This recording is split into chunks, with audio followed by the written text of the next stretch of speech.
Voilà. Donc, il s'agissait d'un... J'ai eu un peu le sentiment d'être devant un sujet du bac, avec quelque chose de très général à aborder. J'ai essayé. J'ai mêlé à la fois l'approche théorique, vous allez voir au début, il y a des choses qu'on réalise pas, mais qui seraient réalisables dans l'absolu, en termes de récupération de chaleur. Et puis j'ai traité les autres thèmes qui sont plus ordinaires, on va dire, que ce soit l'air ou même la récupération sur les eaux usées. Et enfin, je me suis permis de déborder un tout petit peu. Là, le thème, c'était dans le bâtiment. Je me suis dit, mais si je franchis le mur du bâtiment, il y a des choses aussi en termes de récupération de chaleur juste à l'extérieur qui peuvent être intéressantes. Et donc, je les ai inclus. Ça va pas durer longtemps, mais ça permettra d'avoir quelque chose qui est plus exhaustif et qui est quand même très intéressant sur le plan énergétique globalement. Voilà. Donc oui, ce qui a été dit tout à l'heure, je pense que ça peut être tout aussi vivant que d'attendre la fin et que vous posiez des questions.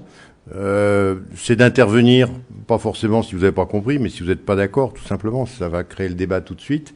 Donc vous levez le doigt, quelqu'un vous passe un micro, et je pense que ça peut être tout aussi vivant, même plus vivant, que si on attend la fin, vous saurez peut-être même plus la question que vous vouliez poser. Voilà. En introduction, parce qu'il y aura une introduction, je suis personnellement frappé, même choqué, par la conférence de Doha sur le climat. Vous avez tous entendu parler, où effectivement 15% des émetteurs de gaz à effet de serre de la planète se sont crus, on pensait qu'il était nécessaire de se battre pour limiter ces émissions de gaz à effet de serre, et 85% des émetteurs ont considéré qu'il n'y avait pas de sujet et pas de problème. On va donc dans le mur collectivement, c'est un suicide collectif, c'est du déni. On est dans une planète qui est en plein déni. Non, il n'y a pas de problème, on peut continuer à y aller. Ça va pas durer longtemps, et ça, faut quand même le savoir. Donc, je voulais juste rappeler pourquoi on veut récupérer de la chaleur dans les bâtiments, pourquoi on est dans cette logique et cette espèce de course à la récupération. On va d'abord rappeler la question de l'épuisement des ressources traditionnelles, des ressources fossiles. Vous avez sur ce graphique l'évolution de la consommation, de la demande en énergie, si on fait rien dans les années qui viennent, la courbe rouge, à raison de 2% par an, puisque c'est ce qu'on observe depuis 30 ans. Donc si on change rien, on est convaincu qu'on est sur le bon mode de développement, la bonne façon de consommer, c'est la courbe rouge. Et puis si je porte l'ensemble des ressources prouvées, les ressources prouvées, c'est pas des ressources sûres, c'est des ressources qui sont évaluées. Et vous savez qu'il y a des marges d'erreur qui peuvent atteindre 20% dans cette évaluation. Plutôt généralement, c'est un bilan qui est excessif. La réalité est plus basse que ça. C'est 860 gigatep. Et si je regarde quand est-ce que les deux se coupent, ça fait en gros 50 ans. Voilà, il y a 40 à 50 ans de ressources prouvées. Alors vous allez me dire, il y a plein d'autres ressources. Oui, c'est vrai, il y en a d'autres. Il y a les schistes, les gaz de schiste, c'est sûr. Il y a les schistes bitumineux. J'ai vu hier soir des photos aériennes d'exploitation de schistes bitumineux au Canada. Ça vaut vraiment la peine. Vous pouvez oublier la planète, il n'y a plus que les schistes, c'est tout noir partout, c'est absolument horrible. Et si on cumule ces potentialités, mais c'est vraiment des potentialités, il y a beaucoup d'extrapolation dans ça, on pourrait atteindre 4000 gigatep, mais de la même façon, si on décide qu'on est sur la bonne voie et qu'il n'y a rien à changer, on continue la courbe rouge, ça se coupe au bout de 100 ans. C'est-à-dire qu'on est quand même dans quelque chose qui est très court, que ce soit à 50, que ce soit à 100 ans. C'est un délai qui est extrêmement court pour changer énormément de choses. Donc, la première conclusion, c'est qu'au niveau du stock, au niveau de la réserve, on n'est quand même pas sur quelque chose qui est une voie royale. Il va falloir faire quelque chose. Mais on a un deuxième problème. C'est un problème de robinet.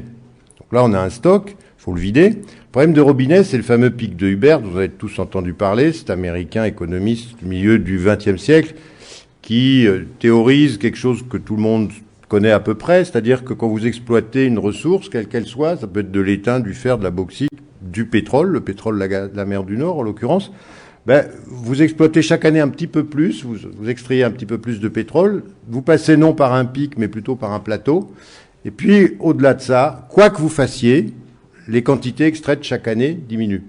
Et si on se projette au niveau mondial de pétrole, on refait la même courbe, mais en additionnant tous les gisements, on a passé le plateau depuis 2009. On est sur la partie qui décroît.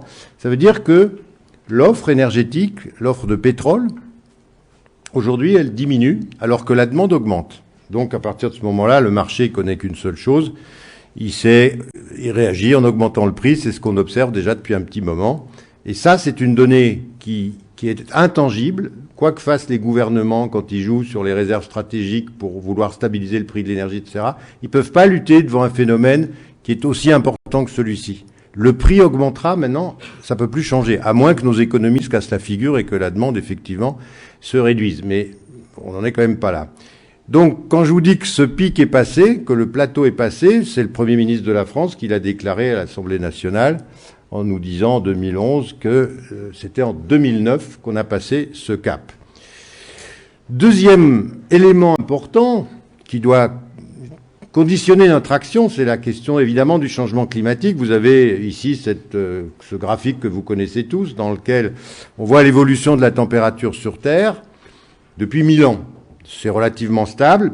Pourtant, au début du XVIIIe siècle, on a connu des périodes extrêmement froides. Il y a eu des famines terribles. À Valence, dans la Drôme, le Rhône était gelé. On pouvait traverser avec des bœufs, c'est vous dire s'il a dû faire froid.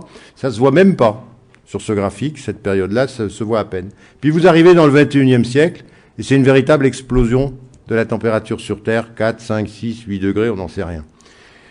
Pour savoir ce que pouvait faire 5 degrés d'écart avec la température actuelle, les scientifiques ont une idée qui est assez intéressante. On dispose avec les carottes glaciaires, ces cylindres de glace qui sont extraites des pôles, on dispose de 800 000 années de climatologie, d'annales du climat. Et donc, quand on étudie une tranche de carotte glaciaire, les bulles d'air qui sont emprisonnées dedans nous renseignent sur le climat qu'il y avait jusqu'à 800 000 ans en arrière. Et donc, ils ont regardé s'il y avait déjà eu 5 degrés de plus. Il n'y a jamais eu 5 degrés de plus, il y a eu 2 degrés de plus, c'est tout. Mais en revanche, il y a eu 5 degrés de moins. C'était il y a 20 000 ans, au sortir de la dernière ère glaciaire. Et c'est intéressant de remarquer qu'avec le même écart, 5 degrés de moins, la mer était 120 mètres plus bas. On allait donc à pied sec en Angleterre. Puisqu'il n'y avait plus d'eau dans la mer, il fallait bien qu'elle soit quelque part. Effectivement, elle avait constitué des glaciers qui faisaient 3 km d'épaisseur, qui étaient sur l'Amérique du Nord, le Groenland, l'Europe du Nord. À Briançon, en France, le glacier faisait 2 km. Et à Lyon, il y a 20 000 ans, le glacier faisait 1 km d'épaisseur. Et la colline de Fourvière est une moraine glaciaire qui date de cette époque-là, c'est-à-dire des cailloux apportés par le glacier. Et dans le reste de la France, dans le sud-ouest par exemple, le sol c'était du permafrost, c'est-à-dire un sol gelé dans lequel l'agriculture, qui n'existait pas, n'aurait pas pu se développer. Donc 5 degrés d'écart, ce qui nous attend si on continue comme on le fait actuellement, 5 degrés d'écart, c'est pas un simple ajustement vestimentaire, on sera plus en t-shirt, c'est possible d'ailleurs, en hiver aujourd'hui, et on sera plus en maillot de bain l'été. Ça sera pas ça, ça sera un changement d'air climatique dont tous les scientifiques essayent de nous dire qu'on n'a pas beaucoup de chances de sortir vivant. Vous imaginez ce qui pourrait se passer s'il y avait des glaciers d'1 kilomètre sur Lyon, on n'est pas vraiment capable de s'adapter. C'est pourtant ça l'enjeu, et toutes les analyses scientifiques aujourd'hui convergent vers ce genre de certitude. On aura du mal à s'adapter. Or, on est dans une véritable situation de déni aujourd'hui. Ce phénomène n'existe pas, on ne veut pas le voir, on ne va rien faire, on a d'autres problèmes. Très bien. Question à ce stade-là, on est émetteur, on est une source, physiquement on est une source de gaz carbonique. Est-ce qu'il y a un puits? Oui, il y a la mer, l'océan, avec un petit peu de biomasse terrestre. Et bon an, mal an, ils absorbent ensemble 3 milliards de tonnes de carbone. On est 7 milliards d'habitants, ce qui est quand même le problème de base. Quand on est 2 milliards, c'était moins compliqué. Quand on sera 10, ça sera pire. Donc 3 divisé par 7, ça fait 0,43 tonnes de carbone par habitant et par an. Le problème, c'est qu'en France, on est déjà à 2,2 tonnes, ce qui nous donne le facteur 4, enfin maintenant c'est plutôt 5. Ça vient de cette analyse toute simple des émissions et des absorptions de carbone. Il vient de là le facteur. C'est-à-dire, si on voulait être en équilibre, il faudrait en France que de 2,2 tonnes, on repasse à 0,43 tonnes chacun. Très bien. Seulement, on raisonne toujours à 2050. Il faut se donner un horizon pour agir. Et si on raisonne en 2050, il ne faut pas prendre les chiffres de 2010. Il faut prendre les chiffres de 2050. On sera à 10 milliards en principe. 10 milliards, 3 milliards de tonnes absorbées, ça fait 0,3 tonnes le quota. Et à ce moment-là, c'est un facteur 7. Donc on voit qu'on dérape petit à petit en se contentant de prendre les chiffres d'aujourd'hui pour raisonner à long terme, ce qui est une erreur. Là-dessus arrive James Hansen, qui est un des meilleurs climatologues de la planète, un des meilleurs climatologues du monde. Il dirige le Goddard Institute de la NASA. Et par une approche qui n'est pas du tout la même que ses confrères, il nous explique qu'en fait, l'horizon à viser en concentration de gaz carbonique n'est pas 450 ppm à 2100. ppm, c'est parti par million, c'est une concentration. C'est pas 450, ppm à 2100. C'est 350 ppm et à 2050. Le problème, c'est que aujourd'hui, on est déjà à 394 ppm. Donc, quand il fallait aller à 450, il fallait stabiliser une croissance, ce qui est toujours rassurant pour l'humain. Il sait qu'il faut qu'il fasse un peu moins, mais il peut continuer à croître. Et ce que nous dit James Hansen, c'est pas ça, c'est qu'il va falloir commencer à décroître tout de suite. Et ça, c'est la grande angoisse, parce que effectivement, on peut pas reporter à plus tard. C'est une action qu'il faut entreprendre tout de suite, et vous allez voir, il faut même l'entreprendre d'extrêmement grande urgence. Donc on ne sait plus très bien où on en est. Est-ce que c'est facteur 4, facteur 7 à 2050? Est-ce que c'est tout de suite? On patauge complètement. Et on ne sait pas vraiment comment s'y prendre. Et c'est là que l'intervention de Pachauri, président du GIEC, cale les choses très clairement. On a une contrainte très forte que tout le monde connaît maintenant, c'est peut-être même la seule qu'on connaisse, c'est que l'océan, qui est notre poumon, évidemment, il ne pourrait pas faire les choses simplement, ça serait trop bien. Et il décide que si la température augmente de 2 degrés sur Terre, il va revoir sa capacité à absorber. Et il est probable qu'il absorbera plus. Et si on continue même, il sera capable de débuller, c'est-à-dire de relibérer une certaine partie du gaz carbonique qu'il a déjà emmagasiné. Et donc, ce que dit Pachauri, le président du GIEC, c'est qu'en fait, il faut qu'avant 2015, on ait commencé à décroître notre taux de concentration, 394, il faut qu'on commence 393, 392, parce qu'il dit au-delà de ça, tous les modèles physiques sur l'évolution du climat, on sait plus ce qu'ils peuvent donner, on pense que le climat risque de s'emballer, ça c'est un phénomène qu'on n'est pas capable même de simuler. Et l'emballement du climat, c'est que les événements vont s'accélérer eux-mêmes. Par exemple, le soleil, quand il regarde la banquise, c'est blanc, elle lui renvoie son rayonnement. Mais au fur et à mesure que la température sur Terre augmente, cette banquise fond. À la place, il y a la mer qui, vue du ciel et du soleil, est noire et qui absorbe tout. Autrement dit, plus ça fond, plus ça va fondre vite. Ça, c'est un phénomène d'emballement. Et il y en a un certain nombre comme cela, comme le ramollissement, la fonte du permafrost en Sibérie. Et dans le permafrost, il y a des hydrates de méthane qui sont encore plus puissants, puisque c'est 24 fois plus efficace que le gaz carbonique. Donc, au fur et à mesure que ça chauffe, on dégage des gaz qui amplifient le phénomène.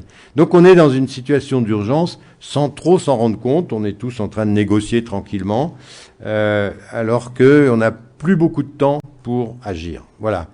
Donc c'est dans ce contexte que se situe l'approche qu'on va maintenant analyser, qui est celle de nos bâtiments qui doivent consommer peu. Et la question, c'est qu'on est absolument obligé de récupérer la chaleur, celle des flux, hein, c'est important, qui sortent des bâtiments. Donc j'en ai vu deux, c'est l'air et puis c'est l'eau.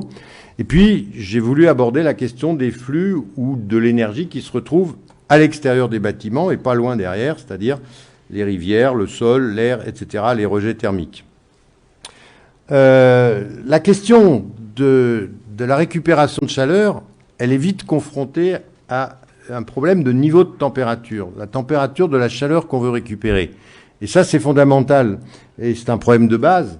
Si j'ai de la chaleur à basse température, je ne peux pas en faire grand-chose. Et là, je voudrais dire deux mots d'une machine qu'on a quand même beaucoup galvaudée dans le passé, qu'on va bien voir dans ce que je vais présenter aujourd'hui, qui est la pompe à chaleur. Et je voudrais juste rappeler les bonnes conditions dans lesquelles une pompe à chaleur fonctionne. Si on la fait marcher dans ces conditions-là, c'est un allié exceptionnel. Si par contre on continue à faire ce qu'on a fait depuis 30 ans, c'est-à-dire la faire marcher dans des mauvaises conditions, elle nous sert à peu près à rien. Je rappelle donc que dans la nature, il y a énormément d'énergie, dans l'air, dans le sol, dans l'eau, des rivières, de la mer, des lacs. Mais c'est une énergie, évidemment, qui n'est pas directement utilisable parce qu'au mieux, elle est à 10-12 degrés. Il faut à ce moment-là se souvenir que le niveau zéro, qui mesure la qualité d'une énergie en fonction de sa température, c'est à 0 degré Kelvin, c'est-à-dire moins 273 degrés centigrades. C'est-à-dire quand je suis déjà à 10 degrés centigrades, je suis à 283 degrés Kelvin. Or, de la chaleur utilisable pour se chauffer, par exemple, c'est 30 degrés centigrades, c'est-à-dire à peine plus que 300 degrés Kelvin. Et en fait, il s'agit de trouver un moyen permettant d'augmenter la température d'une énergie, pas d'un fluide, d'une énergie, donc redonner de la valeur à l'énergie, pour la faire passer de 283 à 303 degrés Kelvin. Et c'est ce que sait faire, et c'est la seule, la pompe à chaleur. Je me suis bien exprimé, j'élève le niveau de température d'une énergie. Je revalorise une énergie. Je suis pas en train de chauffer un fluide. Ça, c'est important à comprendre, parce que du coup, je vais, grâce à cette pompe à chaleur, récupérer des milliards de mégaTEP qui sont dans l'environnement proche, mais à trop basse température, et je vais en faire quelque chose d'utilisable. Alors, c'est là qu'il y a le grand enjeu. Donc, la pompe à chaleur, vous savez tous comment est-ce qu'elle est fichue, hein. On a un compresseur, d'une part, un détendeur, qui est juste une vanne, un trou, hein. Et puis, entre les deux échangeurs, qui sont l'évaporateur, la partie froide, hein, plus concrètement, et le condenseur, qui est la partie chaude de la pompe à chaleur.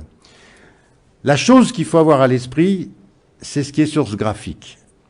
Le coefficient de performance d'une pompe à chaleur, c'est le rapport entre la quantité d'énergie récupérée au condenseur, quand je veux faire de la chaleur, hein, donc la partie droite, divisé par l'électricité que j'ai donnée au compresseur. Ça, c'est le coefficient de performance. La valeur théorique de ce coefficient de performance, que j'ai appris quand j'étais étudiant il y a fort longtemps, que j'ai plus jamais revu après dans les milieux professionnels, elle est en bas à gauche, exprimée en degrés Kelvin. C'est le rapport de la température de la source chaude, on va revenir sur ça, sur l'écart des températures de la source chaude et de la source froide.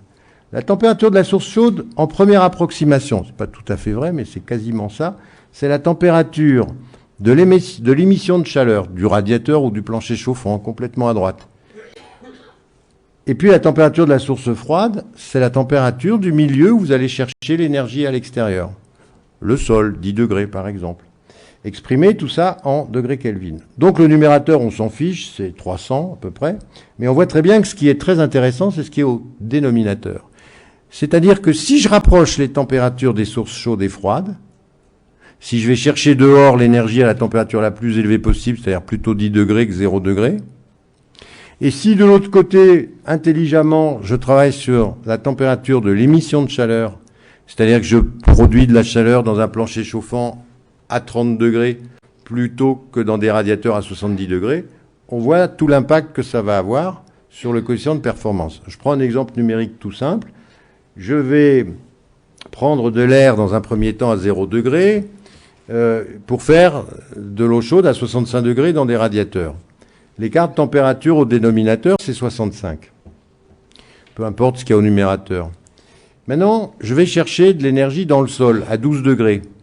Et puis, comme mon bâtiment a très peu de besoin, je peux faire un plancher chauffant qui va être à 25 degrés. Et là, 25 moins 12, c'est 13. C'est exactement 5 fois plus que dans le cas précédent. Autrement dit, je peux espérer un coefficient de performance 5 fois plus élevé uniquement parce que j'ai bien réfléchi à la question des niveaux de température des sources chaudes et froides. Ce qu'on n'a jamais fait dans le passé. Dans le passé, on mettait une pompe à chaleur sur l'air extérieur. Évidemment, c'est pas très cher, c'est pas très performant, et on faisait de l'eau très chaude pour des vieux radiateurs dans des maisons qui n'étaient pas isolées. Donc effectivement, on avait des coefficients de performance qui étaient de l'ordre de 1,5 ou 2, c'est-à-dire que ça vaut pas la peine de dépenser autant d'argent pour ça. Vous allez voir, je vais vous donner des exemples de pompes à chaleur où on a travaillé comme ça et où, mesuré sur un an, on a des performances qui sont exceptionnelles et on n'a pas été au bout de tout ce qu'on pouvait faire. Alors, on va d'abord travailler sur la récupération de chaleur des flux à travers les bâtiments. La chaleur qui passe à travers les parois. Je suis quand même obligé de parler de ce sujet, même si on l'attaque pas trop. C'est ce qu'on appelle l'isolation pariétodynamique. Dans l'isolation pariétodynamique, j'ai une paroi constituée de l'intérieur à gauche vers l'extérieur à droite, d'une cloison intérieure, d'un canal d'air qui est ouvert seulement sur la partie supérieure, d'un isolant fibreux, d'un canal d'air qui est cette fois ouvert seulement dans la partie inférieure. Et vous voyez la trajectoire que doit faire l'air neuf.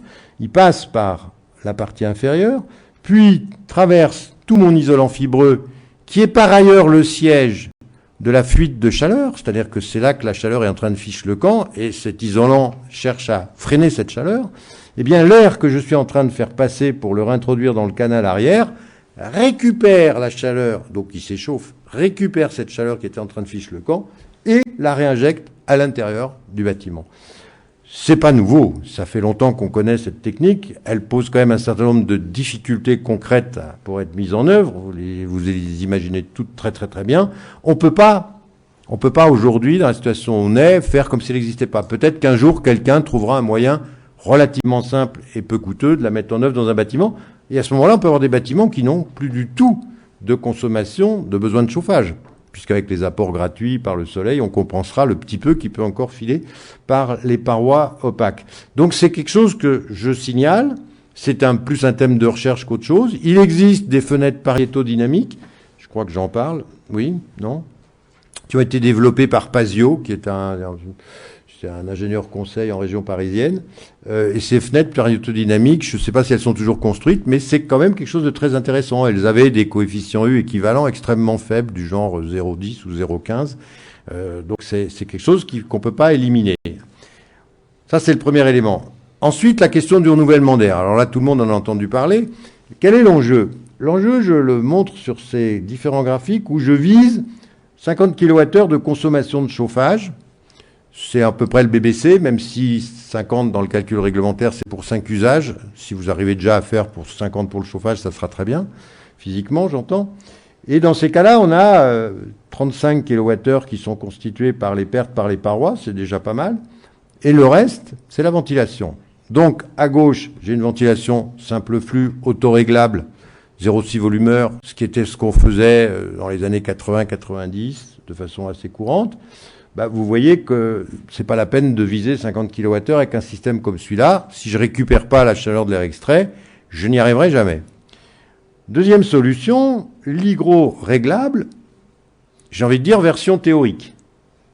C'est-à-dire avec les 0,3 volumeurs que donne le calcul réglementaire. On n'y arrive pas tout à fait, mais on y arrive presque. Voilà, on pourrait presque espérer y être. On est à 57 kWh au total. Et puis, tout à fait à droite, un autre système de ventilation dans lequel on ne néglige plus le débit de renouvellement d'air, et on va revenir sur ce point parce qu'il est important. Je suis de nouveau à 0,6 volumeur, mais j'ai un système de récupération de chaleur qui me permet, avec une efficacité de 70%, de rentrer dans les clous. Donc on voit tout l'intérêt de la récupération de chaleur. Il y a d'ailleurs deux facettes qui apparaissent ici qu'on va voir plus en détail, qui est la récupération d'énergie, mais également le maintien d'un débit suffisant. Ça, c'est un point qui a été un peu négligé ces dernières années, sur lequel il faut forcément qu'on travaille. Dans les bâtiments de bureaux, c'est pas différent, c'est même plutôt plus facile parce qu'on a des débits d'air plus élevés. On est plutôt sur un volumeur, et encore c'est un minimum. Mais je pense que c'est pas la peine d'aller plus loin, ça c'est un conseil en passant. La seule différence importante, c'est que si l'installation, mais c'est jamais le cas, est bien pilotée, elle ne fonctionne que pendant les heures d'occupation, c'est-à-dire 50 heures, 60 heures par semaine maximum. Malheureusement, les installations fonctionnent 168 heures parce qu'elles ne sont pas programmées. Ça, c'est la première économie à faire, les programmer. Mais si vous les programmez, on est dans un modèle qui est pas très différent de celui d'avant. On gagne un tout petit peu moins, mais ça reste tout à fait nécessaire.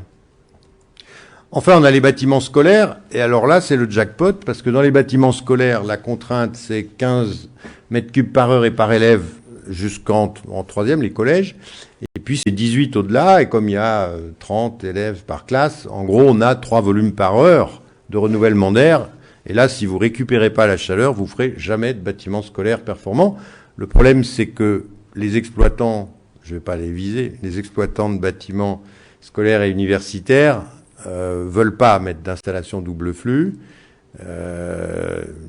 Et donc, quand on leur dit que ça conduit à des taux de concentration de CO2 relativement élevés, un jour, je me suis entendu dire, je lui dis, mais vous savez, à 3500, 4000 ppm, parce que c'est ça qu'on mesure dans les classes, vous ouvrez à l'interclasse, soi-disant, vous pouvez plus réfléchir, vous avez la tête qui est brouillée. Et un gars d'un conseil général m'a dit, dans certains quartiers, c'est peut-être aussi bien comme ça. Il y a un certain cynisme dans cette réponse. Le fait est qu'il ne faut pas s'étonner si les gens sont plus très vifs. À 4000 ppm, vous avez plus tous vos esprits. Et c'est les taux qu'on mesure. Donc il faut que dans ces établissements scolaires, on revienne à des niveaux de renouvellement d'air qui correspondent quand même à minima à ce qu'exigent les autorités sanitaires. L'autre caractéristique, donc, c'est pareil, 50 heures, hein, maximum, pas 168 heures. C'est la petite différence avec les logements. Et enfin, des apports internes qui sont très, très élevés. Je dis toujours que quand les élèves rentrent en classe, c'est la chaudière qui rentre en classe. C'est-à-dire que si le bâtiment est bien conçu, il n'y a plus besoin de chauffer dès lors qu'ils sont dans la classe. Il faut donc chauffer pour mettre en température avant 8 heures du matin, mais après, on n'a plus du tout besoin de chauffage, pour autant qu'on récupère la chaleur de l'air extrait. Alors, la question de la ventilation dans les logements, je voudrais revenir justement sur une analyse qu'on fait depuis quelque temps, qui remet en cause beaucoup de choses, il faut être très clair, mais qui pose bien le problème. C'est peut-être pas à nous de le régler, mais au moins posons-le. J'ai suivi 2 contraintes. Premièrement, je veux un renouvellement continu, c'est la loi nous l'impose, la loi nous dit que le renouvellement d'air doit être permanent dans les logements, mais il doit être continu au sens où on sait maintenant, de manière certaine, qu'il y a un certain nombre de polluants qui ne sont pas liés à la présence humaine, mais aux matériaux de construction et aux matériaux d'ameublement. C'est tout ce qui touche essentiellement les composés organiques volatiles, il y en a un paquet, mais dans tous ces composés organiques volatiles, le plus important en masse, c'est le formaldéhyde. C'est plus de la moitié de la masse des COV qui sont mesurés à l'intérieur des logements. Et c'est un cancérogène certain et un allergène très puissant, notamment des voies respiratoires avec des affections aiguës. Donc tous les médecins le disent, c'est un produit qu'il faut vraiment bannir de nos logements. La deuxième chose, c'est ma deuxième contrainte forte, je dois récupérer la chaleur de l'air extrait. Alors prenons très vite les différents modes de ventilation et voyons comment, dans le cadre de la RT 2012, où on est obligé de faire des économies sur d'énergie sur la ventilation, comment ça va se passer? La ventilation naturelle d'abord. La ventilation naturelle, elle permettra jamais d'avoir le bon débit puisqu'elle est fondée soit sur... il y a un anticyclone, il n'y a pas de débit d'air quasiment, c'est le delta T qui va faire un petit courant d'air.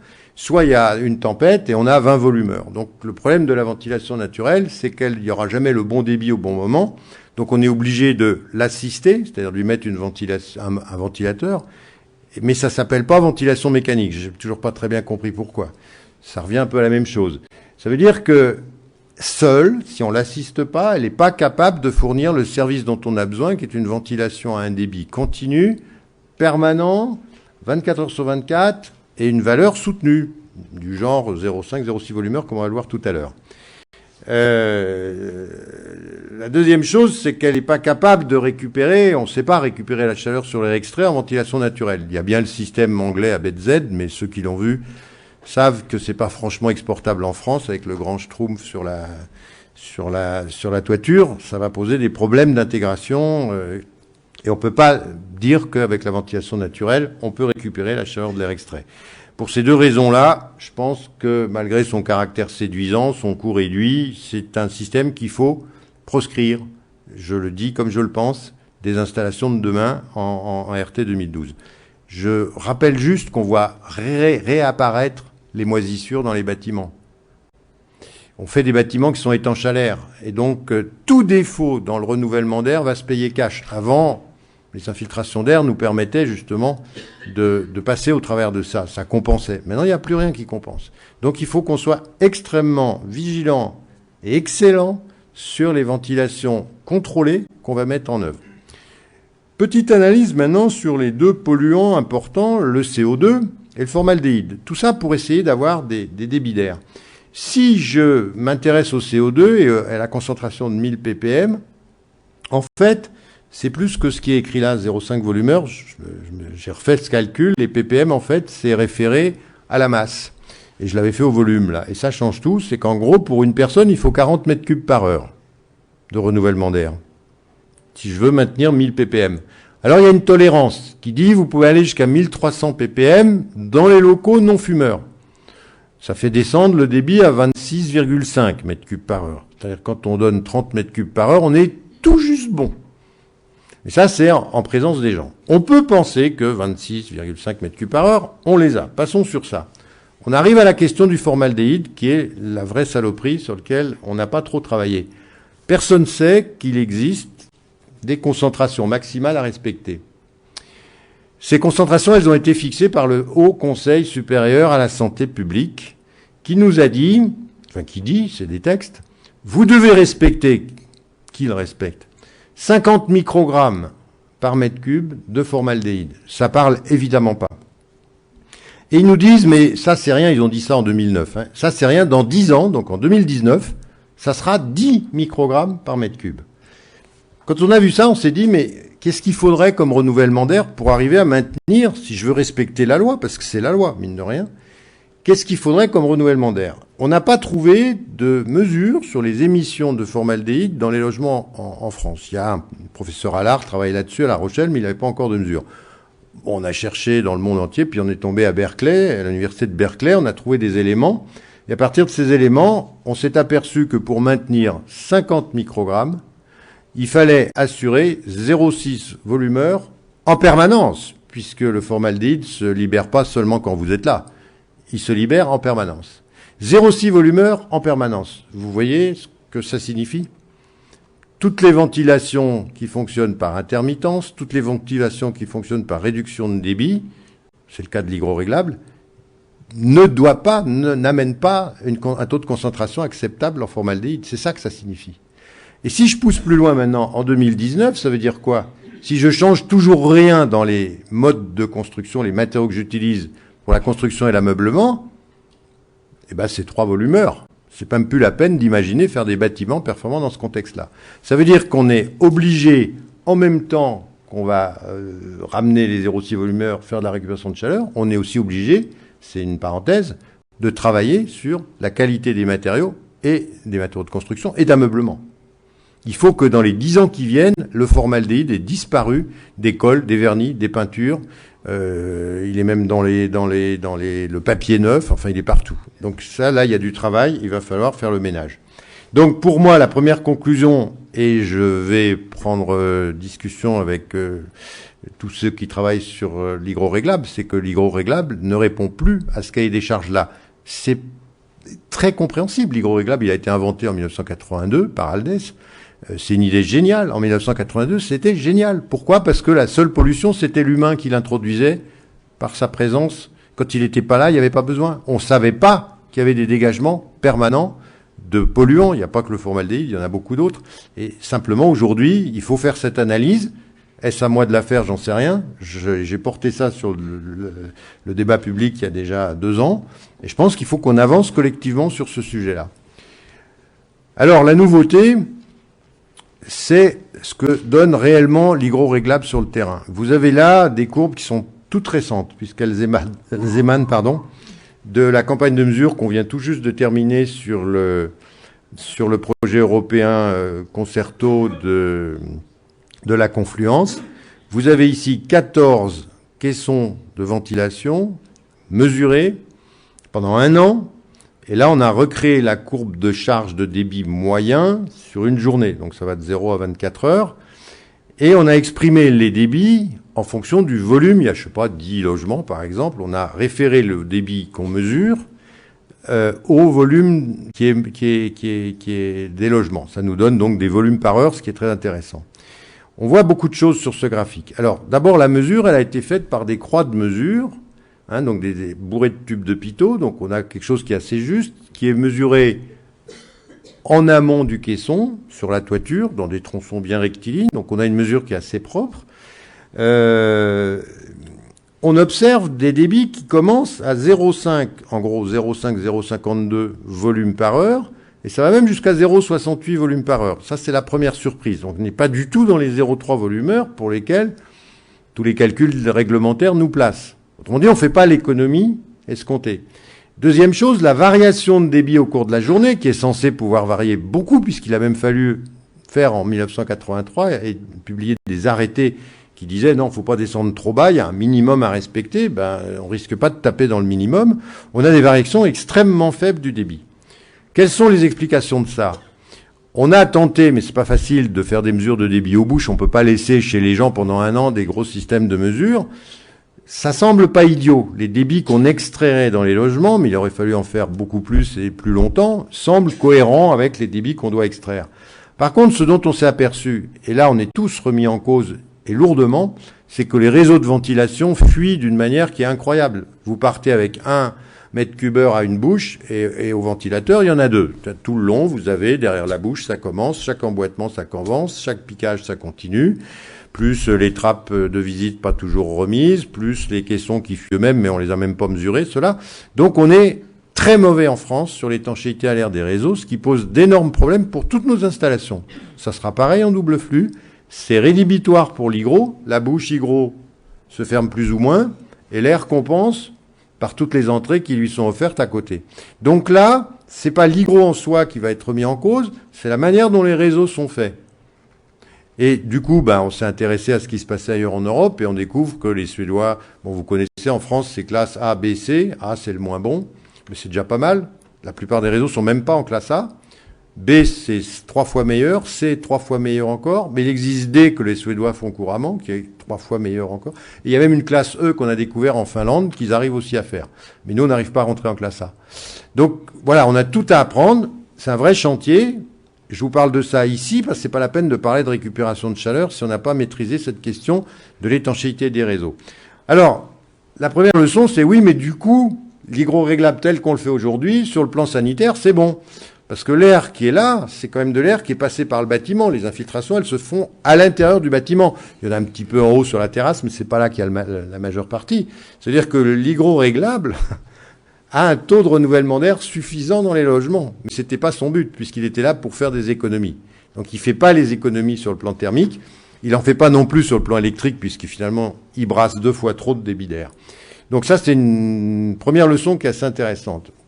Si on regarde les taux de concentration du CO2 qu'on a aussi mesurés, vous avez là des courbes de fréquence cumulées sur une période de 2 mois en l'occurrence, 3 mois même, 25 mars, 20 juin. Bon, là, il y a de l'ouverture des fenêtres aussi qui peut intervenir. En vert, vous avez les bandes classées très bonne qualité de l'air, quand même majoritairement, c'est quand même ce qu'on observe. Puis au-dessus, vous avez ça se dégrade. Bon, quand vous arrivez dans le rose tout en haut, c'est très mauvaise qualité de l'air.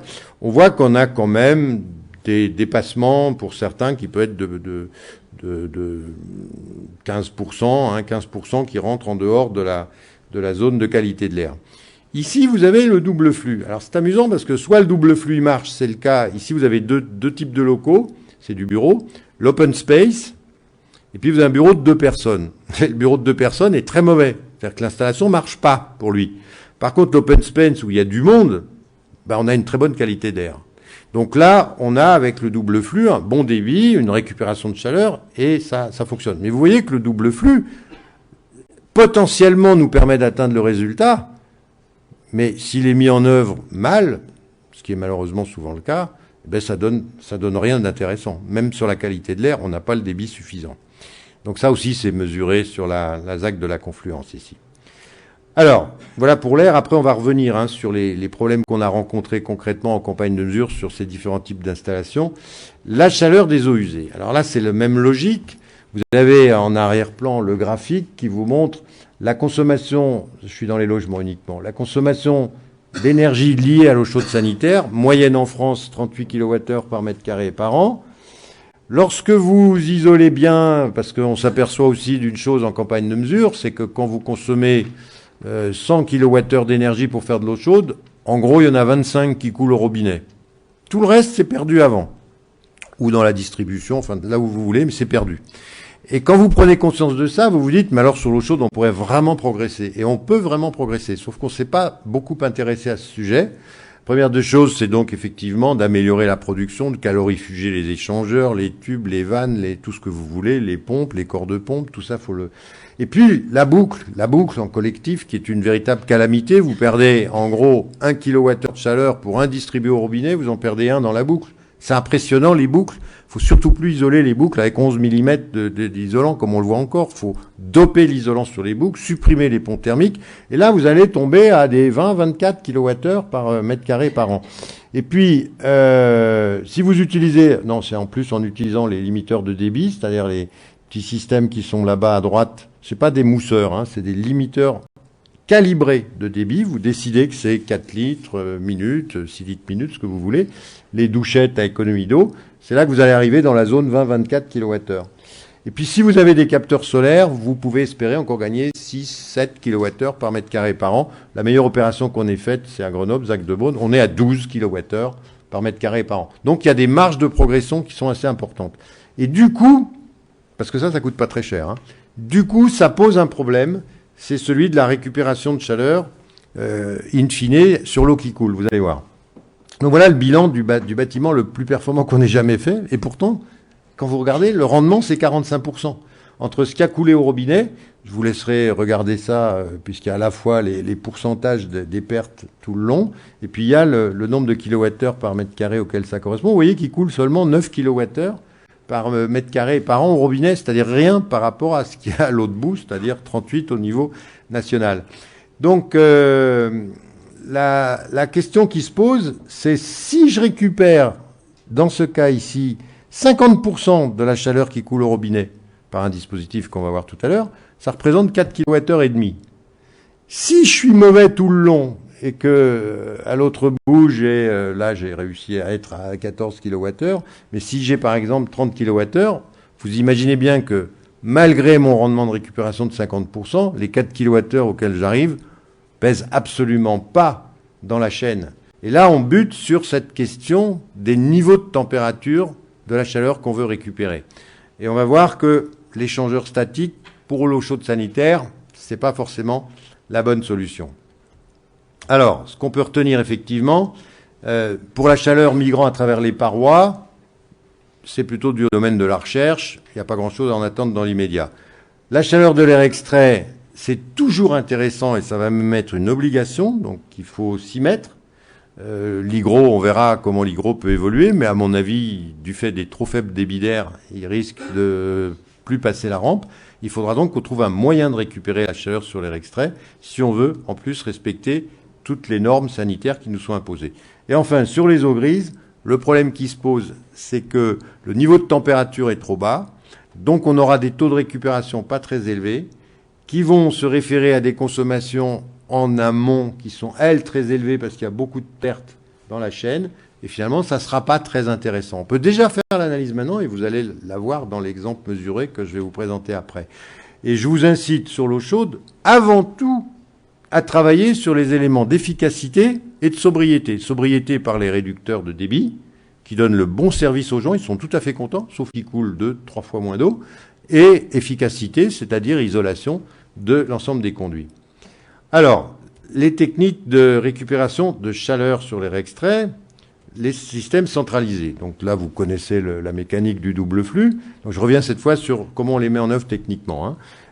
Donc système où on souffle maintenant l'air neuf dans les pièces principales et l'air est décompressé vers les pièces humides dans lesquelles il est repris, les deux se croisant dans un échangeur.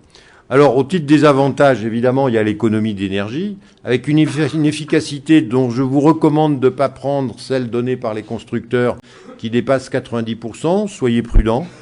Quand vous faites des calculs, dépassez pas 70%, c'est déjà bien, si vous y arrivez, si vous le mesurez. C'est une précaution qui est sage. Deuxièmement, un élément de confort certain. C'est-à-dire que même par moins 10 dehors, vous envoyez de l'air à 11 degrés sur la tête des gens, c'est pas moins 10. Et donc là, le désir de boucher, d'occulter les éléments de soufflage, il n'est pas nul. Même à 25 degrés, les gens vont boucher. Mais il sera moindre et il y aura quand même un petit peu plus de confort. Troisième élément qu'il faut aussi prendre en compte, c'est la question phonique. Si vous êtes sur une voie classée au bruit, vous n'avez plus de trous dans les menuiseries pour faire entrer l'air. Et donc, vous avez là une protection, une barrière phonique bien meilleure et vous arrivez beaucoup plus facilement à respecter les affaiblissements acoustiques que vous devez sur la paroi. Par contre, attention aux bouches de soufflage qui vont, elles, créer un petit bruit par le passage de l'air dans la bouche. Quatrième élément qui est important mais qui peut se retourner contre nous, on va le voir tout à l'heure, c'est la question du filtrage de l'air neuf. Le filtrage de l'air neuf, c'est un atout. Quand on voit la gueule des filtres, on se dit que quand il n'y a pas ces filtres, ça rentre directement par les petits trous au-dessus des fenêtres et on le respire. Et c'est impressionnant à quel point, d'une part, ça s'encrasse vite et la quantité d'éléments qu'on retrouve à l'intérieur des filtres. Par contre, ça a un inconvénient, vous allez voir, c'est que si on les change pas, ça peut être catastrophique d'une part, et deuxièmement, ça a un coût. C'est-à-dire que le changement des filtres, aujourd'hui, nous revient en nous disant « mais vos installations coûtent plus cher à la maintenance ». Et oui, c'est vrai, c'est le coût de la qualité de l'air. Qu'est-ce que je fais? Je peux enlever les filtres. Malheureusement, ça va encrasser l'échangeur, donc c'est un autre problème. Mais c'est la qualité de l'air qui est derrière. Est-ce qu'on la néglige ou est-ce qu'on fait quelque chose dans cette direction? Et puis enfin, il y a un élément, et alors là, je comprends pas pourquoi mes confrères le prennent pas en compte, c'est que quand je mets un récupérateur de chaleur, la puissance de chauffage nécessaire, elle diminue fortement. Ça veut dire que je peux avoir une chaudière plus petite, je peux avoir des radiateurs plus petits. Et pourquoi donc se priver de cet avantage-là? Au pire, l'installation de ventilation en panne, oh bah c'est encore mieux, on consomme encore moins. J'ai aucun risque. C'est pas la peine de mettre une chaudière trop élevée, trop puissante, qui coûte plus cher, qui va marcher avec un rendement dégradé puisqu'elle sera surpuissante. Donc là, il faut en profiter. C'est un véritable atout. J'ai une moins-value sur l'installation de chauffage à cause de ça. Au titre des inconvénients, bah, vous les connaissez, c'est d'abord le coût qui est plus élevé qu'un système simple flux. Les coûts vont varier selon les régions, selon les systèmes, entre 1100 et, je parle en neuf, et 3000 euros par logement. Ensuite, on a un problème d'intégration de ces réseaux. C'est pas forcément facile d'aller depuis une colonne jusque la dernière des chambres avec un réseau qui tienne la route, qui soit en étoile, qui soit auto-équilibré, qui soit pas un réseau compliqué, sinon il marchera jamais, qui soit un réseau qui respecte les questions phoniques, que ça fasse pas de pont phonique. Donc c'est pas si simple que ça à intégrer. Ça, c'est un inconvénient, on peut le mettre à ce titre-là. Ensuite, on a la consommation d'électricité. On a maintenant 2 ventilateurs au lieu d'un, et on a des réseaux plus longs, notamment le réseau de soufflage. Et on a un échangeur en plus à passer. Donc on a de nombreuses raisons d'avoir une consommation au moins 2 fois plus élevée. Et quand en plus on fait des âneries, malheureusement de à peu près tout ce qu'on fait, eh ben on a des consommations qui explosent, c'est le mot. Mais vous verrez, on sait aussi en faire qui marche bien, donc on a un espoir de ce côté-là. La question du nettoyage du filtre, qui doit être très fréquent, on le reverra, et qui peut complètement fiche par terre le fonctionnement de l'installation et évidemment ses performances. Et puis, ben, il faut une installation double flux, c'est pas juste emboîter des tubes, c'est un peu plus compliqué que ça. Et là aussi, on a un petit problème de compétences générales. Alors, il y a 4 technologies, si je veux être exhaustif, copie du bac, je vous ai dit tout à l'heure. Il y a 4 technologies de récupération de chaleur. Le premier, c'est l'échangeur à plaques. Celui-là, tout le monde le connaît. Efficacité qui se promène entre 70 et 90%.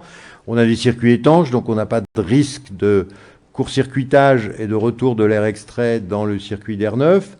Par contre, on a un gros inconvénient, c'est le givrage. Le givrage qui va se produire l'hiver quand il fait très froid, l'air neuf, moins 10 degrés, dans l'échangeur à plaques, va rencontrer l'air qui sort, qui est très humide. Évidemment, cette humidité va condenser, puis au bout d'un moment, elle va geler, ça va faire de la glace qui va empêcher le passage de l'air. Et malheureusement, la seule réponse, c'est des batteries électriques qu'on met sur l'air neuf. Donc l'air neuf n'est plus à moins 10, il est à plus 5, voire quand c'est mal réglé, ça peut être plus 10, donc il n'y a plus rien à récupérer d'ailleurs. Et puis c'est des consommations d'électricité qui peuvent être très élevées, des puissances électriques à souscrire très élevées. Alors ça, c'est un véritable inconvénient des systèmes à plaques. Ensuite, on a malheureusement souvent de fortes pertes de charge, et là, il faut que le concepteur veille bien au grain de ce que le fabricant lui remet, et qu'il insiste, moi je veux un échangeur, oui, un peu surdimensionné, où les pertes de charge sont pas trop élevées. C'est assez volumineux. On a un gros problème l'été quand on veut bypasser l'installation, parce qu'on n'a pas toujours besoin de récupérer la chaleur en été, donc il faut tout un système de conduit assez compliqué. J'ai pas mis ici, mais il y a aussi le fameux ventilateur C4 là pour l'incendie. Je l'ai pas mis, j'aurais dû le mettre parce que alors ça comme sujet pour s'enquiquiner, c'est pas mal. On est tout seul en Europe, je vous rassure. Les autres n'ont pas tout à fait les mêmes réglementations. C'est d'ailleurs pour ça qu'ils sont pas sur le marché parce qu'eux ils connaissent pas le C4 et le C4, les bureaux de contrôle sont pas tous d'accord. Enfin bon, c'est assez complexe à régler. Et puis évidemment grosse sensibilité à l'encrassage. Deuxième type de récupération de chaleur. C'est les échangeurs rotatifs. Vous avez des photos, là, en haut à droite. Vous avez un échangeur vu sur le côté. Donc c'est des pailles, si vous voulez. C'est des nids d'abeilles, en fait, dans lesquels l'air peut traverser. Et cette roue tourne assez lentement, du genre 5 tours minute, quelque chose comme ça.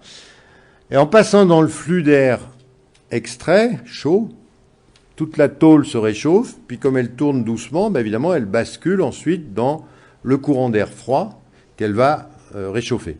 Voilà. Donc l'avantage, bon, c'est des efficacités qui sont assez élevées, 80-85%. Pas de risque de givrage. Ces systèmes-là ne givrent pas. Ça, c'est un avantage pour eux. Donc pas de batterie électrique, et c'est surtout ça que je vois. Pas d'abonnement qui déborde. C'est assez compact. C'est la largeur de la roue. Ça va faire ça sur une installation de 40 logements, pas plus large que ça. Le bypass, très simple. J'arrête le moteur et j'ai plus d'échange de chaleur. Donc ça, c'est aussi un avantage. Inconvénient, et je vous le montrerai tout à l'heure, des risques de recyclage. Je parle bien de risques parce que ces systèmes sont autorisés dans les salles d'opération en Allemagne. Donc, ça veut dire que le risque, on sait le maîtriser. Mais malheureusement, on ne l'a pas toujours maîtrisé en France, et je vous montrerai pourquoi tout à l'heure. Donc là, il y a un risque. Si vous ne faites pas attention, vous pouvez avoir des recyclages. Les échangeurs à caloduc, ça se présente schématiquement comme ça. Le caloduc, c'est en fait un tube dans lequel on va trouver un fluide qui va être en milieu liquide ou gazeux. Donc, quand il est dans l'air extrait, il est à l'état liquide, il s'évapore. Donc, il remonte tout en haut. Là, il va rencontrer l'air neuf, qui est froid, qui va donc se réchauffer. Il va recondenser les gaz qui vont redescendre. Donc, c'est un système qui est entièrement statique, qui est pas, franchement, il est très peu utilisé. Il est très compact. Son efficacité, c'est 50%, donc on l'utilise assez peu. Par contre, on est un petit peu embêté l'été avec ce système-là parce qu'on ne sait pas lui dire qu'il faut qu'il s'arrête. Et puis ensuite, on a un système qui est assez lourd, mais qui peut, c'est des systèmes de batterie avec eau glycolée. Lorsque vous n'avez pas réussi à faire en sorte que vos deux réseaux se croisent au même endroit, il y en a un à chaque bout du bâtiment, ben là, vous êtes obligé d'avoir deux batteries. Donc des batteries, c'est des systèmes à ailettes dans lesquels il y a de l'eau d'un côté et l'air qui passe sur les ailettes.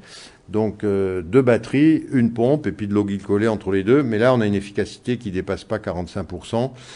C'est un peu compliqué, on va dire, et c'est des solutions qu'on utilise assez rarement. Alors maintenant, qu'est-ce qu'on a rencontré? À peu près tout. Je cite ici un cas qui m'a paru assez énorme, mais voilà, c'est comme ça, c'est la réalité du terrain. Zach de Beaune, pourtant, projet européen, suivi. On s'est retrouvé à un moment donné avec, sur deux opérations, c'était du débit variable. Je ne vais pas rentrer dans l'intérêt du débit variable, mais il est réel. Donc il faut que les ventilateurs de soufflage et d'extraction puissent varier le débit. Eh bien, j'ai deux installations dans lesquelles l'installateur, il y en a même un qui m'a dit, mais j'ai tout fait comme vous avez dit. Moi, j'étais pas le maître d'œuvre quand même. Mais sur le soufflage, je ne sais plus lequel c'était. Sur le soufflage, j'ai trouvé un ventilateur à vitesse variable. Alors sur l'extraction, j'ai pas trouvé, donc j'ai mis un ventilateur à débit fixe.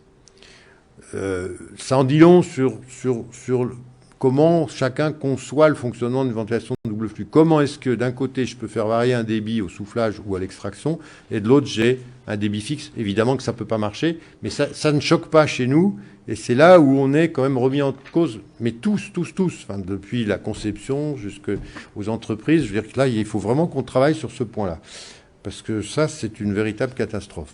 Deuxièmement, voilà un montage qu'on a rencontré plusieurs fois, et ça s'est manifesté, je vais vous le détailler, ça s'est manifesté par des plaintes des gens, nous disant, il y a des odeurs, alors je vous passe tout ce que, c'est dans du logement, mais je vous passe toutes les odeurs qu'ils ont pu rencontrer, et alors, personne ne comprenait ce qui se passait.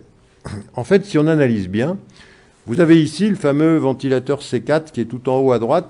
C'est un ventilateur qui doit contribuer au désenfumage. Et donc, les fumées peuvent évidemment pas passer dans l'échangeur. Donc, j'explique vous avez une roue d'échange qui est au milieu à gauche. Vous avez tout en bas l'air neuf en bleu qui arrive avec d'abord un filtre, la roue, puis le ventilateur de soufflage. Et en haut, partant de la droite, j'ai l'air extrait qui passe dans un ventilateur. Là, j'ai deux voies possibles. Soit il y a de l'incendie et le volet du haut est ouvert, la fumée part en haut, et le volet qui est dans l'axe, celui qui a l'air d'une grille, est fermé. Soit il n'y a pas d'incendie, ça va tout droit, donc je traverse ce volet, puis le filtre, puis la roue d'échange, et je ressors. Et donc les gens se plaignent et disent qu'il y a effectivement des odeurs. Et en analysant, qu'est-ce qui se passe? Si vous regardez bien, sur le tronçon d'air extrait, on est en aval du ventilateur, et la pression nulle, c'est quand il arrive à l'air extérieur. Et donc, entre les deux, on est en surpression, obligatoirement. Donc, je suis en surpression sur l'air extrait, et en revanche, au soufflage, c'est tout le contraire. Le ventilateur est placé après la roue, c'est-à-dire que tout le tronçon entre l'entrée d'air et le ventilateur est en dépression. Ça, il n'y a pas besoin d'avoir fait des longues études de mécanique des fluides. L'air va du point de pression élevé vers le point de pression le plus faible, c'est-à-dire de la surpression à la dépression. Et l'air se bouclait comme ça. C'était aussi bête que ça. C'est un problème de position des ventilateurs. Vous changez la position du ventilateur. Je crois que j'ai le dessin. Voilà. Alors le mieux, c'est de changer les deux, mais déjà, vous changez la position du ventilateur de soufflage, vous le mettez là. Là, vous êtes dans une surpression qui est importante, puisqu'il y a toute la pression pour aller jusqu'aux bouches qui est là. Et à ce moment-là, vous êtes tranquille. Il y a une surpression au niveau de l'air neuf, une dépression au niveau de l'air vicié. Et à ce moment-là, vous n'aurez plus de recyclage.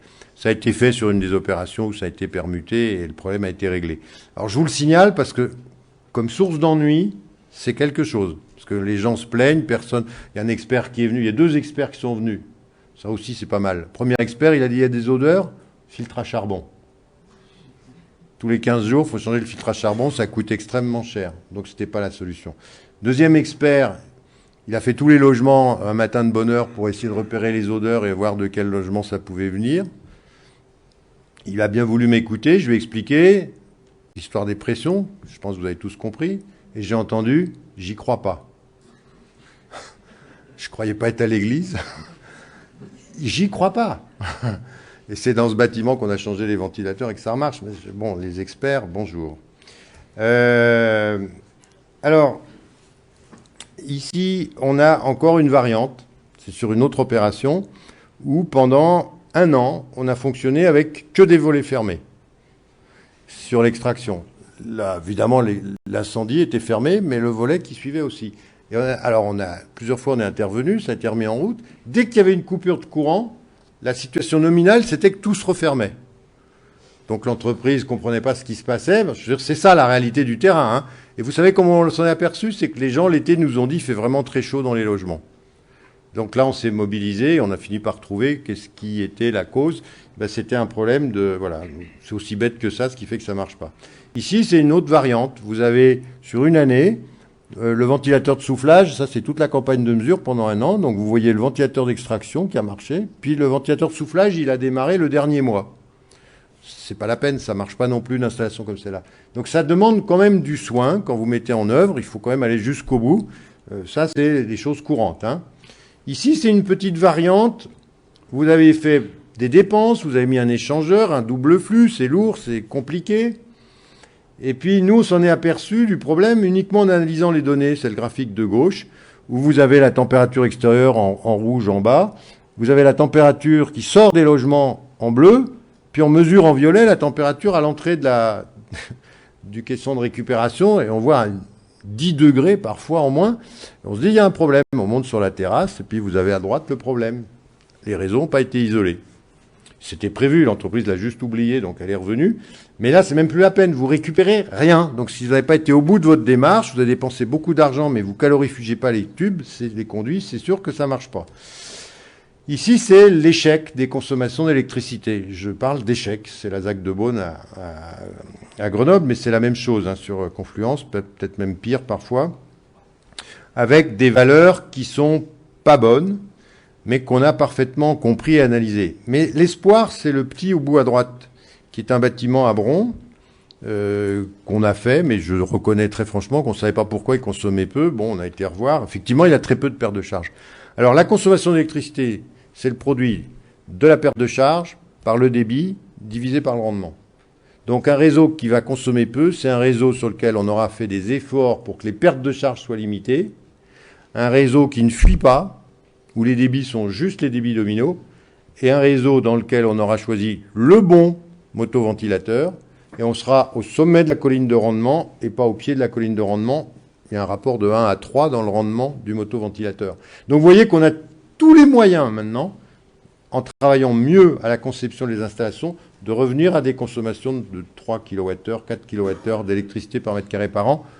On a presque la même chose sur de l'hydro-réglable aujourd'hui. Donc voilà, là il y a un espoir, c'est pas bon, mais on devrait y arriver. Alors, les défauts de maintenance, stupéfiants. Voilà une année de mesure, avec le débit mesuré en continu, En rouge, le débit extrait, en bleu, le débit soufflé. Et puis, vous voyez, ça commence au mois de mars, puis tout au bout, je crois qu'on est au mois de juin, pardon, et ça finit au mois d'avril. Donc on voit cette chute du débit qui passe de un peu plus de 2000 à 500 mètres cubes heure. C'est-à-dire qu'en 9 mois, on réduit des 3/4 le débit nominal. Il nous reste 25% du débit nominal. Donc les gens, ils devraient être morts. Quelle est la raison de ça? L'encrassement du filtre, qui n'a jamais été changé. Il a été un peu nettoyé en bas à droite, un peu nettoyé. C'est-à-dire on l'a tiré, on l'a secoué comme ça, on l'a remis. Quand vous le changez, vous remontez exactement à 2000 mètres cubes heure. Donc on le voit sur les courbes de mesure s'il a été changé ou juste tapoté sur la margelle. Donc, encrassement du filtre, redoutable. Première leçon, tiens, au bout de combien de temps faudrait changer un filtre? Si on accepte 10% de chute de débit, on regarde quand est-ce qu'on est à 1800, 3-4 mois. 3-4 mois, vous changez les filtres d'air neuf, et dans toutes les villes, et même malheureusement les campagnes, parce que c'est un peu le même phénomène avec la poussière, vous devez changer les filtres. Maintenant, on ne comprend pas pourquoi le débit extrait, lui, continue à être élevé. Il est plus élevé. Heureusement, c'est ce qui a permis aux gens de ne pas mourir. Alors, on s'aperçoit qu'en fait, au fur et à mesure qu'on réduit le débit de soufflage, on met le bâtiment en dépression. Au fur et à mesure que le bâtiment est en dépression, eh ben, c'est l'air qui passe à travers les infiltrations. C'est un bâtiment qui n'était pas mauvais au niveau. On avait un N50 de 1,35, ce qui n'est pas exceptionnel, mais c'est déjà pas mal. C'est bien mieux que la réglementation. Mais ça suffit. Vous savez quelle différence de pression il faut pour avoir 1000 mètres cubes heure dans ce bâtiment-là? 2,3 pascal entre l'intérieur et l'extérieur. Ça suffit. Autrement dit, on a beau rendre étanches nos bâtiments, ça reste d'immenses passoires. Vous mettez quelques pascals de différence et le bâtiment aspire tout ce qui lui manque ou refoule. Si vous avez un surdébit, vous allez refouler l'air chaud à l'extérieur. Donc ça, c'est un point qui est extrêmement important. C'est-à-dire que pour que le double flux marche, il faut deux choses. D'une part, changer les fils de manière très régulière, tous les 4 mois. Et deuxièmement, avoir des enveloppes très étanches à l'air, à défaut de quoi l'échange va se faire directement avec l'extérieur. Donc ça aussi, c'est un élément qui est important. Et alors la chose perverse, si j'en reviens aux installations de tout à l'heure, c'est qu'au fur et à mesure que le filtre d'air neuf, le truc rouge à gauche, s'encrasse, vous augmentez le taux de recyclage de l'air. On s'est retrouvé, par l'analyse des températures, l'air neuf avait exactement la température de l'air extrait. Donc il y a deux solutions. Soit l'échangeur a une efficacité de 100%, non. Soit la totalité de l'air était recyclé, c'était le cas. Quand le filtre était complètement encrassé, l'air était entièrement recyclé dans cet équipement. Voilà aussi ce qu'on trouve. Donc ça nous ramène à la réalité de la manière dont on travaille en France. Hein. Ça, c'est que des projets européens, sauf en bas à droite. Voilà, c'est Lyon, Confluence, c'est Zac de Beaune. Donc vous avez en haut à gauche carrément un film qui est rentré dans l'admission d'air de la centrale double flux. Au centre en haut, vous avez quelque chose qui est assez courant finalement. C'est des prises d'air qui sont assez bas et les toitures terrasses qui sont jamais nettoyées à la fin des chantiers. Donc un petit peu de vent qui aide, qui amène les bouts de polystyrène et tout ça. Et vous n'avez plus aucune entrée d'air, ça c'est très clair. En bas à gauche, c'est comique. Ça, c'est une façon de parler. C'est un morceau de plastique qui est resté dans les conduits une fois que ceux-ci ont été assemblés, qui évidemment, au moment où la centrale a démarré, se sont retrouvés coincés sur l'extraction. Et puis à droite, voilà, c'est resté 2 ans comme ça, sans commentaire. Alors, vous avez une autre piste qui existe, qu'il faut signaler, c'est la ventilation double flux décentralisée, qu'on va beaucoup plus utiliser en rénovation qu'en neuf, et qui nous vient d'Allemagne. Les Allemands sont passés directement de rien du tout. Quand vous alliez dans des sanitaires en Allemagne, il y avait un bouton qui allumait un ventilateur dans une fenêtre, à la ventilation double flux. C'est lorsqu'ils ont commencé à étudier les systèmes passifs. Et la ventilation double flux, ils n'étaient pas mariés comme nous avec un système possédant une colonne vertébrale verticale, où on prenait l'air en haut, on allait dans les logements, on distribuait à l'horizontale, on revenait, on repartait. Ils se sont dit, tiens, pourquoi est-ce qu'on ne pourrait pas ventiler de façon horizontale? Et ils ont commencé à développer tout un tas de systèmes qui marchent pièce par pièce, qui ont l'avantage effectivement de pas nécessiter de réseau. D'abord, c'est beaucoup moins cher. Il y a un problème d'intégration en façade, parce qu'il faut quand même faire 2 trous pour chaque pièce. Voilà une coupe, pas une coupe, une photo sur l'un de ces systèmes, dans lequel vous avez un échangeur au centre, un petit ventilateur d'amener d'air neuf en haut à gauche. En bas à gauche, vous avez le ventilateur de soufflage. Et vous avez tous les circuits d'air qui se font ici, avec la particularité que l'air neuf est soufflé vers le bas et l'air extrait est repris vers le haut. Donc déjà, plus de gêne avec le flux d'air sur la tête. Et ça, c'est vraiment important, ils fonctionnent tous comme ça. On a fait évoluer les systèmes allemands en bas à droite, puisque c'est avec eux qu'on a travaillé, en leur disant, oui, mais en France, on a un truc qui est génial, c'est la ventilation par balayage. Je souffle dans les pièces principales et je récupère dans les pièces humides, et finalement, le même volume d'air sert 2 fois. Eux, ils mettent une boîte dans chaque pièce, on leur a demandé de faire ce qui est en bas à droite, c'est-à-dire la possibilité de récupérer latéralement sur une cloison qui sépare une chambre et une pièce humide, récupérer l'air de la pièce humide et souffler dans la chambre, dans la pièce principale. Donc on est capable de faire la même chose. Différentes variantes que je ne vais pas détailler, en appui de fenêtre à gauche, à droite un système extrêmement astucieux, on reviendra dessus si on a un peu de temps tout à l'heure. Voilà. Ensuite, le troisième élément, c'est la récupération de chaleur avec pompe à chaleur sur l'air extrait.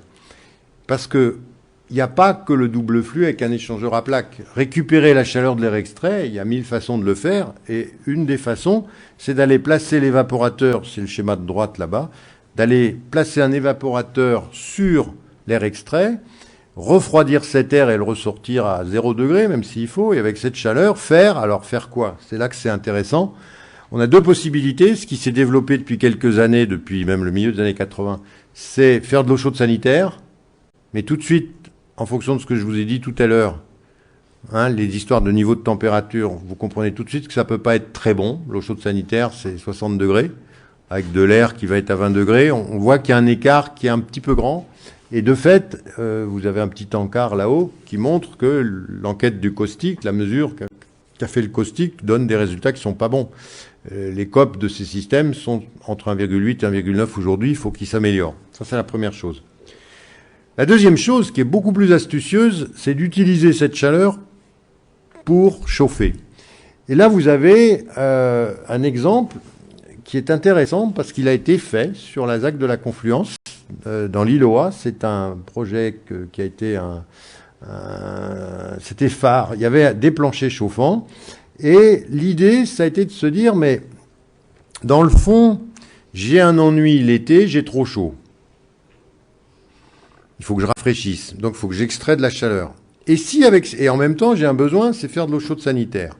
Si avec la chaleur que j'extrais, pour être plus confortable, si je faisais mon eau chaude sanitaire, c'est le principe de la thermo-frigo-pompe que vous connaissez entre piscine et patinoire. Ils ont des besoins finalement qui sont complémentaires. La piscine, il faut chauffer l'eau, et la patinoire, il faut extraire de la chaleur pour faire de la glace. Vous mélangez les deux, et vous avez juste du transfert à faire de l'un à l'autre.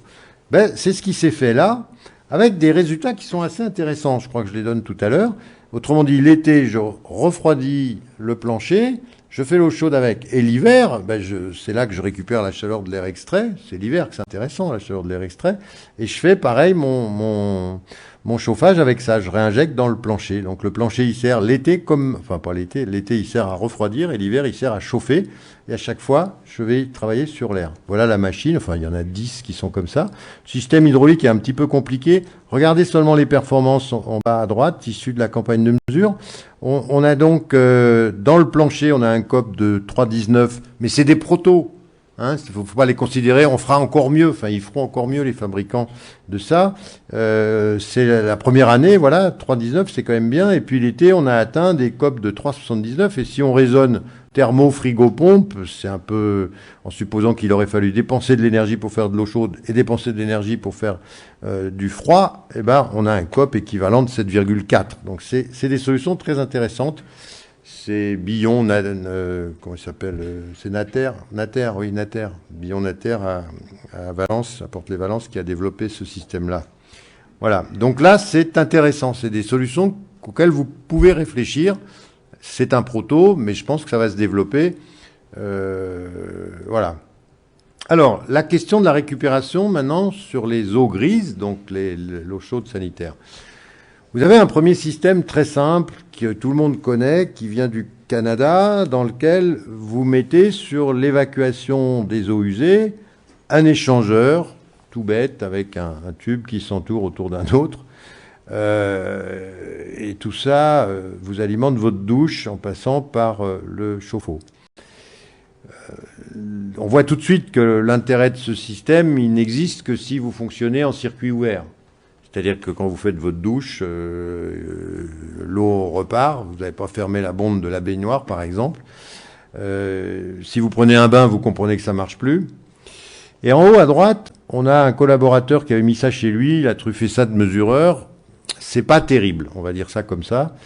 Théoriquement, l'efficacité constructeur nous donne 35%. Nous, on mesure 24%. Il faut qu'on comprenne pourquoi. Et puis, dans la réalité, sachant que toute l'eau chaude passe pas par là, la personne, en l'occurrence, a des gamins qui prennent des bains, donc, oui, le bain, c'est perdu. Finalement, l'enjeu, c'est 10%. C'est quand même pas une performance qui est exceptionnelle. On a réussi à récupérer 10% sur le total. On doit pouvoir faire mieux, c'est clair, mais on n'arrivera pas à 50% avec un système comme celui-ci. Son point faible, c'est clair, c'est le stockage. Alors le stockage existe, vous l'avez ici, c'est Forstner, c'est un Allemand qui fait ça. Le problème, c'est qu'il vend ça 3 500 €. Donc ça s'arrête tout de suite aussi. À ce prix-là, ça vaut quand même pas la peine, mais sur le principe, c'est très bon. Et puis enfin, voilà un système qu'on a développé. En fait, c'est pas nous, on était maîtres d'œuvre, mais voilà, il se trouve que je connaissais bien Denis Claudic de du Centre d'énergie de l'École des Mines de Paris. Puis en discutant un jour, on a parlé de cette question de l'eau chaude. Il m'a dit « Ah, mais moi, j'ai une idée. J'avais l'idée, mais j'avais pas la technologie, moi. » Et donc, c'est sur un hôtel ici à Saint-Priest de 135 chambres, dans lequel on récupère toutes les eaux usées dans un réservoir qui fait 16 mètres cubes. L'évaporateur de la pompe à chaleur est réchauffé par ce stock d'eau usée. La pompe à chaleur valorise cette chaleur et refait de l'eau chaude à des températures 55, 60 degrés, c'est ce qu'on veut. Et les valeurs qui ont été mesurées, vous les avez en haut à droite. On a atteint en mesure un COP de 6,4 avec un stock d'eau grise à 29 degrés, je crois. Valeur du COP 7 lorsque les eaux grises sont à 32 degrés. Donc c'est un système qui est très prometteur parce qu'à ce niveau-là, il y a une vraie valorisation. C'est ce que je vous disais tout à l'heure. De l'eau à 30 degrés, vous pouvez pas en faire grand-chose. Je la passe dans un échangeur, je vais pas récupérer grand-chose. Là, je fais de l'eau à 55 degrés. Donc j'ai même plus besoin d'appoint, j'ai plus rien. J'ai un système qui est valorisé par la pompe à chaleur. Les rejets d'eau, je sais pas si je les ai, oui, je rejette de l'eau à l'égout à 10 degrés. Donc j'ai vraiment puisé, grâce à la pompe à chaleur, tout ce que je pouvais des eaux grises. Et les systèmes d'avenir sur l'eau chaude sanitaire, à mon sens, sont plutôt sur les systèmes mettant en évidence, mettant en valeur les pompes à chaleur. Mais ça, c'est pas pour de la maison individuelle, c'est clair, ça sera pour des hôtels, parfois pour des logements. Il faut des conditions de fonctionnement qui sont quand même assez particulières. Enfin, dernier volet que je voudrais aborder rapidement, c'est la récupération de chaleur à l'extérieur du bâtiment, notamment sur les sondes géothermiques sèches, donc c'est des forages dans lesquels vous faites passer 2 tubes en U qui descendent à 100 mètres, 140 mètres, on peut atteindre maximum. Je vous donne un ordre de grandeur. 1 mètre de ce système-là, 1 mètre linéaire de ce système, c'est 40 watts, les 2 tubes confondus. Donc avec ça, ça vous donne une idée des puissances que vous pouvez récupérer. Ici, justement, on n'a pas travaillé sur des sondes, on pouvait pas, il y avait une nappe phréatique. On a travaillé sur une nappe phréatique qui était à 3 mètres de profondeur. C'est les mesures sur un an. On a un COP mesuré sur un an de 6,6. Alors, on est dans des bâtiments qui sont passifs, c'est vrai, qui consomment très peu. La consommation de chauffage, ça a été 4,2 kWh d'électricité par mètre carré par an, valeur mesurée. Soit dit en passant, les gens ont consommé 46 kWh d'électroménager. Le problème, c'est juste déplacé maintenant, il n'est plus sur le chauffage. On a dû mettre des radiateurs à 45 degrés. On aurait voulu mettre un plancher chauffant, mais on n'avait pas les moyens, c'était en logement social. Si on avait mis un plancher chauffant, on aurait probablement atteint des COP de 8. Donc c'est pour vous dire que dès lors que vous travaillez avec les températures, vous arrivez sur des valeurs des COP qui ont absolument plus rien à voir avec les 1,8, 1,9, 2, 2,2 qu'on connaissait dans le temps. On a là vraiment des valeurs qui sont très intéressantes, qui donnent tout l'intérêt à la pompe à chaleur. C'est pour ça qu'on consomme 4 kWh d'électricité dans ces bâtiments-là. Voilà, bilan carbone, parce qu'il faut se poser la question quand vous faites ça, bilan carbone d'une installation comme celle-ci. Vous savez que les fluides frigorigènes qui sont dedans sont de redoutables gaz à effet de serre, ça fuit.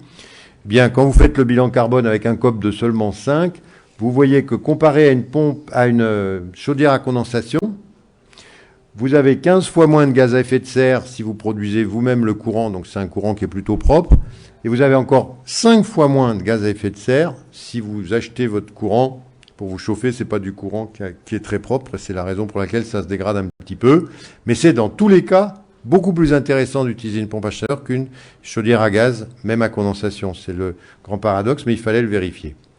Et puis enfin, la dernière chose, c'est la récupération de chaleur sur les égouts. Si je vous en parle, c'est parce qu'on a une opération, enfin on a initié, on a eu l'idée, on l'a développée, mais maintenant c'est parti tout seul. C'est le projet Presqu'île à Grenoble. Presqu'île, c'est là où il y a le synchrotron, toute la partie nucléaire.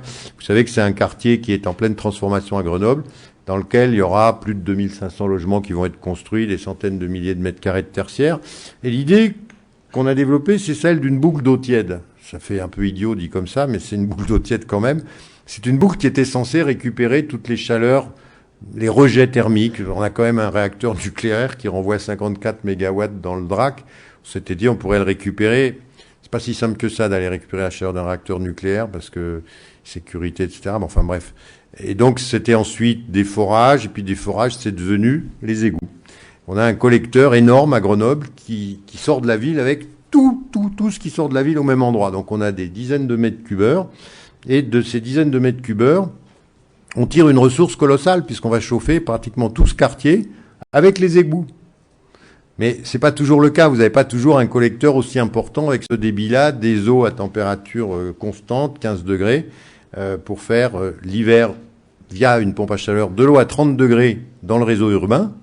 Donc les gens n'ont plus de chauffage. On leur a dit, il vous faut juste des planchers chauffants. C'est la seule contrainte. Et puis l'été, on fait du rafraîchissement. On envoie de l'eau à 15, 19 degrés dans les planchers chauffants, rafraîchissants.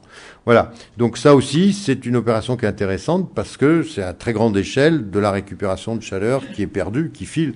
Je me suis permis de déborder un petit peu par rapport au bâtiment lui-même. Les égouts, c'est quand même pas très loin. Voilà. Ce qu'il faut retenir, c'est que effectivement, les bâtiments performants sont traversés par des flux, que ce soit d'air ou d'eau, qu'on ne peut pas laisser filer. Il faut absolument récupérer cette chaleur, quoi qu'on fasse. Deuxièmement, la question du renouvellement d'air, de la récupération de chaleur est vieille. On faisait du double flux il y a plus de 30 ans, mais on ne sait toujours pas le faire très très bien. Et là, on est un petit peu remis en cause dans nos pratiques sur la ventilation. On sait que c'est ce qui marche le moins bien dans le bâtiment, la ventilation. Il faut qu'on vraiment travaille tous ensemble sur ce sujet. Enfin, sur l'eau chaude sanitaire, je pense que la voie est plutôt du côté de la pompe à chaleur que des échangeurs statiques. Voilà, je vous remercie de votre attention. Sur ce site, vous trouverez tout un tas de rapports de campagne de mesure. Ceux de la Confluence ne sont pas encore en ligne. Il va falloir encore un petit peu de temps. Ils sont finis, mais il faut qu'ils soient validés. Et par contre, vous avez toute la ZAC de Beaune qui est dessus. Je vous remercie de votre attention.